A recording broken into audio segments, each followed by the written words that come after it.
Hello. Oh, Jill, hello. We're not doing a very good a job of social distancing. I don't know if it makes any difference. We seem to be squashed on the phone screen today. So anyway, the briefing's over and it looks like there is an end in sight. Ta-da-da! Yay. And Level sorry, 3, yeah. noise effects. Looking like level 3 is on the horizon. If it's next week or in 2 weeks, it's a happy thing, because it looks like not only us, but many New Zealand businesses will be able to trade. So congratulations to everyone out who's been playing their part. So we wanted today to look at what operating in level 3 might look like for us, and for people looking to buy and sell, how we can make sure that they're protected in terms of health and safety, and also any kind of risks that they're exposed to from financial legal standpoints. What we've noticed over the past week, with that horizon in sight and kind of further confirmed, well, apparently not, but feels like it today, is a distinct rise in activity. Yeah. So we've got 5 listings on the market at the moment. What have you seen? Yeah, towards the end of last week. I mean, the first 2 weeks were definitely a bit of a ghost town. But as people kind of got settled into, I guess, the new norm a little bit, they started to turn their attention back towards real estate, and have had quite a few inquiries on some properties that we had on, as Amanda mentioned, just before the market, obviously lockdown. And in one case, also we've actually managed to get a contract or property under offer from a party that viewed it prior to the lockdown as well. Now, they did actually view it prior to the lockdown and indicated they would like to offer, and the whole uncertainty around the circumstances and the lockdown just meant that they decided to withdraw. And actually, we didn't think that they would come back to the party, but I think now that we're all used to it, they've got further clarity around their circumstances and the future of their business. They're now ready to commit back to that. Well, what's interesting about them, and that's part of the phone calls we've been doing back to the buyers, is what was the motivation for the purchase in the first place, and it was for their children, and that's still there, and now they've kind of like realised, great, let's just get it done. So I'm pretty confident we'll get that under offer today. So echoing the sentiment that we've had, for those conversations, those people that are looking to upsize, downsize, or, get onto the property market where their circumstances haven't changed, there's still a definite appetite to do that. Something else that we've, just in the last few days, we've picked up 2 new listings. Those are people that one party indicated they'd like to sell prior, but were just kind of waiting to see. Now the end in sight, they're ready to commit to selling in a level 3 market. And the other has been a past client of ours who's offered on a property that they've seen under level 4 circumstances.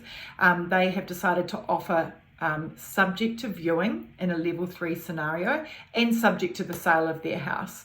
So once they've seen that, then they will be bringing their property to the market in level 3. So those are quite interesting scenarios, something we didn't really ever think that we'd see, but quite interesting to be involved in nonetheless.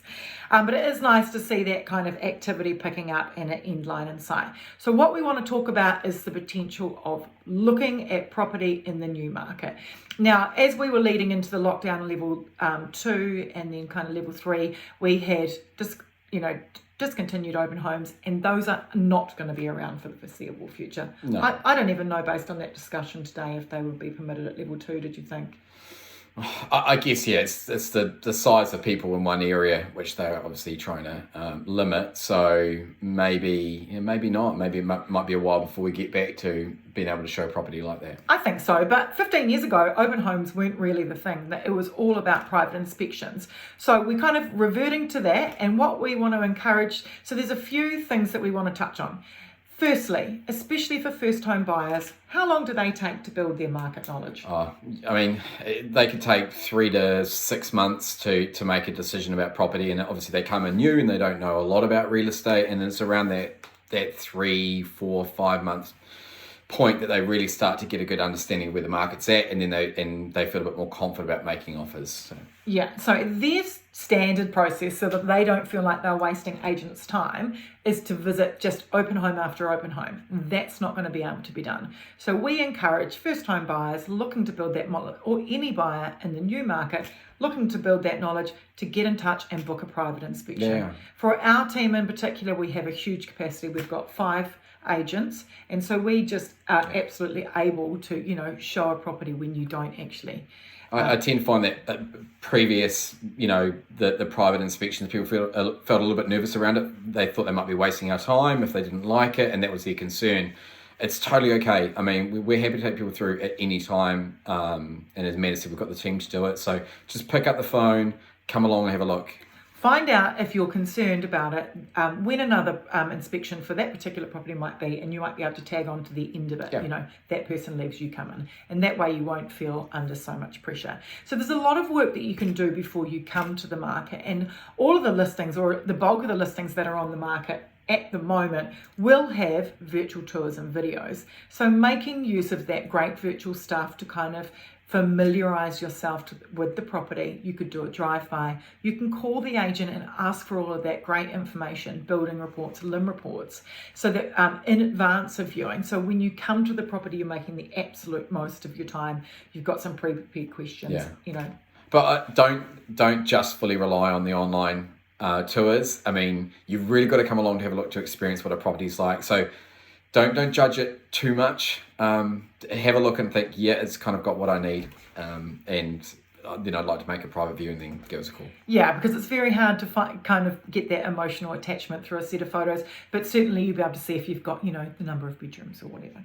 So those are some of the ways that you can kind of limit the people contact. And then in terms of keeping yourself safe at the property, and these are all things that we were doing pre-lockdown, we will be sterilising surfaces between, practicing social distancing. We encourage you, this is some of the learnings from the Australian market, for buyers to keep their hands in the pockets, and where you would have gone around looking in the pantry and the wardrobe, the agents are now... The odd person looking in the fridge. Yeah, gloved hands, opening doors and opening wardrobes, and that's for the safety of not only our vendors but our buyers as well, to make sure that they are not unnecessarily touching surfaces, and we know which surfaces to go around. So just ask us, we'll open up anything for you during the appointments. And just on that kind of living on surfaces, we will not be printing material at the moment, kind of for the foreseeable future, until hopefully we can eliminate it from New Zealand. So then with regards to offering on property, limiting the exposure to others, I mean, everyone now is on Zoom, on Google Hangouts, we've all got it, we're all familiar with technology, so let's make the most of it. We can insert clauses into your contracts and then run you through the offers and how to fill out an offer online.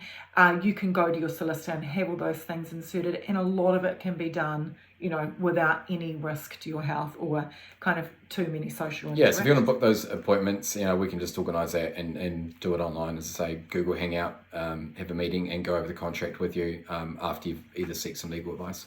So there's a few opportunities for people that are still looking to purchase. Obviously the competition is going to be less. We were in a pretty hot market before, multiple offers on the majority of properties. Now is a great time to buy if you still have that appetite. You are likely to be able to secure a property, perhaps in the absence of competition, perhaps even with a subject to sale. So you're really limiting your risk factors. Definitely if you were still looking previously and you want to, the reason for your purchase was you want to get a house or get into the market, then stick with it. You at this point so much because of all those learnings, so don't give up. So that's how we think we'll be operating in the level 3, and it'll be, who knows when we go to level 2, sounds like a cyclical thing. But some of the things that we wanted you to also start considering would be the financial and legal aspects of offering in a level 3 market, because it's all around, protection of not only your health, but everything to do with, the sale and purchase of property in our new normal. So we're pretty excited to be bringing Bernie Upton from the Home Loan Shop and Sam Walker from Home Legal, talking about finance and legal. They're great Wellington-based business. They're incredibly experienced and professional, and we'll touch on anything you want us to touch on in that session, and we'll provide you with their contact details, so you'll be able to talk to them after the session, and they'll be able to easily guide you on all of their kind of they're both great operators, and they've got a great understanding for real estate as well. So that's us for this all week. Right. We can't wait to move into the level 3. It's going to be a great thing. Right. Bye kids. Catch you next week. Ciao.